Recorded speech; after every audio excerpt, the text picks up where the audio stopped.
First of all, before I begin, can I hear something from the single people in the house? That's right, scream that sadness out. Yeah, I know being single can be extremely tough. I've been single for 5 years, and my friends are worried. My dad is not surprised. He looks at me and says, Shakal dekhi apni. But thanks, Dad. But it sort of tends to get annoying after a bit. People keep asking the same questions again and again. So I sort of started introspecting and thought I should write something, something that explains why I don't want to date or why I don't want to fall in love. So my name is Shamir Reuben. I'm 23 years old, and this piece is called Why I Don't Fall in Love. I've been asked this one question so many times, it always tends to touch a nerve. Shamir, could you tell me one thing? Why is it that you don't fall in love? I've thought about it so much now, I think I've finally hit the end of my wits. But one day, I woke up with an answer that fits. So here's something I came up with. When I was 16 years old, I took this girl to McDonald's for our very first date. We were seeing each other for 3 months straight, and everything was going better than great. She was 10 days elder to me, with skin that looked so whitewashed it gleamed, kind of like the moon you'd envision in the purest of dreams. And if her skin was like milk, her hair was like silk. It smelled of strawberries. Her cheeks white and red like small cherries dipped in fresh cream. In fact, whenever I tried to describe her, it sounded less like a ballad and more like I was dating not a girl but a fruit salad.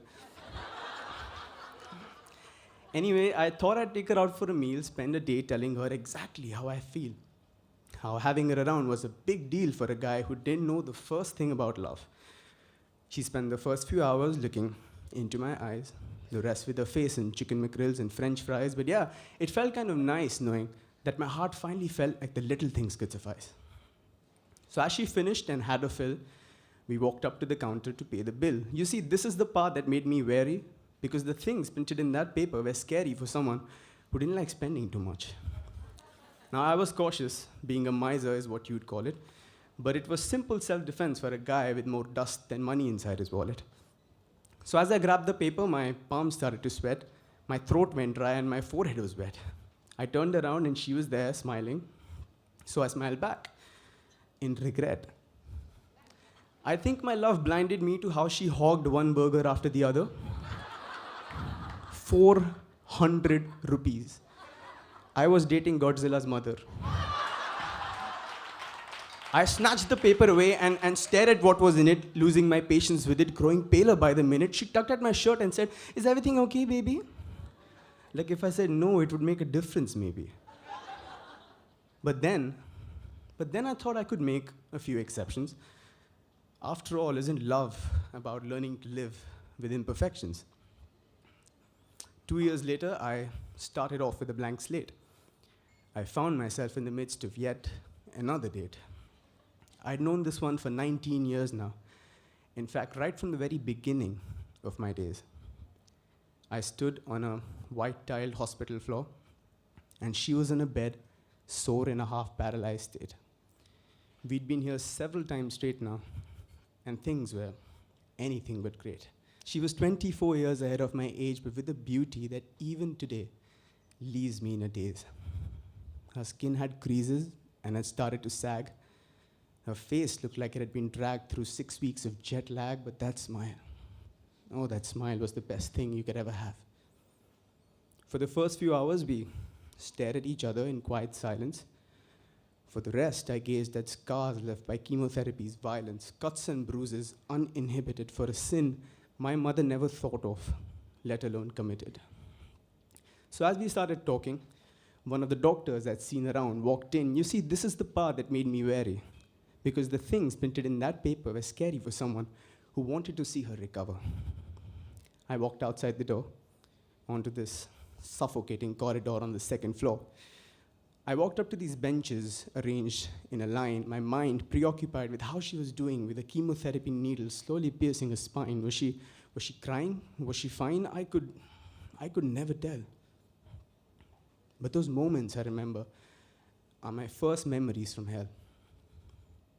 Even in those moments, I was grateful for certain things, like science, medicine, and a soundproof door to muffle the sound of an angel losing her wings. Ironic why they call the room intensive care. I think my love blinded me to the predicament we were in. Both of us were breathing the same air, but only one of us was living a sin. I took her out of the ICU in her little wheelchair, making sure I didn't push faster than her back could bear. "Are you all right, Mom?" I asked her with a petrified stare. I still tell myself I never did enough to take her away from a living nightmare. Then how could she ever love me for my imperfections? So when someone asks me, "Shamir, why don't you fall in love?" I give them this explanation first. I do fall in love. It's just the definition of the word is something I've never been able to infer. I found good love at a bad time. I found bad love at a good time. I just don't know which one it is that I prefer. Maybe I fear that love is a paradox I won't be able to bend. Maybe I fear the women I love will inevitably leave me. In the end, I know what I have lost and how much I miss them, which is why the question of love doesn't touch a nerve. It wrecks my entire nervous system. But then, I figure I fear love, not possibilities. I wrap myself in insecurity, but I still admire the sanctity and purity what love tends to bring. Maybe I'll find love hogging over French fries and chicken wings. Maybe I'll find her lying still amid chronic cycles of suffering. I don't know. I can't read what's written in fate. But if love is anything like what I've had to take, I think I prefer to wait. Thank you so much for having me, ladies and gentlemen. On behalf of the commune, thank you so much for coming, and good evening to you.